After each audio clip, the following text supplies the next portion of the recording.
কিছু কিছু ক্ষেত্রে আমাদের আত্মসমালোচনার দরকার আছে। আমরা পুরুষদের মধ্যে যে পরিমাণ মেহনত করেছি, করছি এবং করার পরিকল্পনা করছি, তার 50% আমরা মেয়েদেরকে নিয়ে ফিকির করছি না।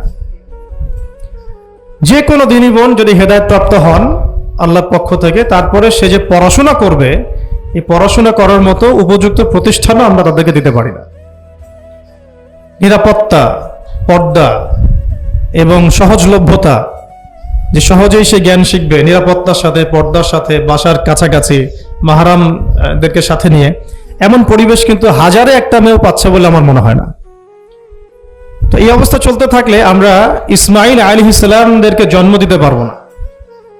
যদি প্রত্যেকটা পরিবারের কর্তা ইব্রাহিম না হন এবং মায়েরা হাজারা আলাইহিস সালাম এবং সারা আলাইহিস সালামের মতো না হন, তাহলে তো ইসমাইলি প্রজন্ম আমরা জন্ম দিতে পারবো না।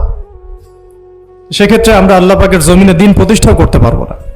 এই পৃথিবীতে আমাদের কাজটা কি? এক নাম্বার হচ্ছে আল্লাহ পাককে চিনতে শেখা, আল্লাহ পাকের সামনে আত্মসমর্পণ করা, তার নবীর সুন্নতগুলো মেনে চলা, হালাল খাওয়া, একটা আদর্শ পরিবার গঠন করা, সন্তানদেরকে মানুষ করা, দিনের দাওয়াতের কাজ করা এবং দিনটাকে আল্লাহর জমিনে প্রতিষ্ঠার চেষ্টা করা। এছাড়া কি আমাদের কোনো কাজ আছে পৃথিবীতে?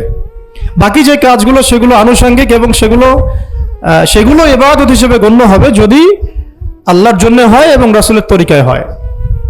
যেমন কেউ যদি ঘুমায়, ঘুমানোর কাজটাও তো ইবাদত, যদি সেটা রাসূলের তরিকা মোতাবেক হয়। সিম্পল।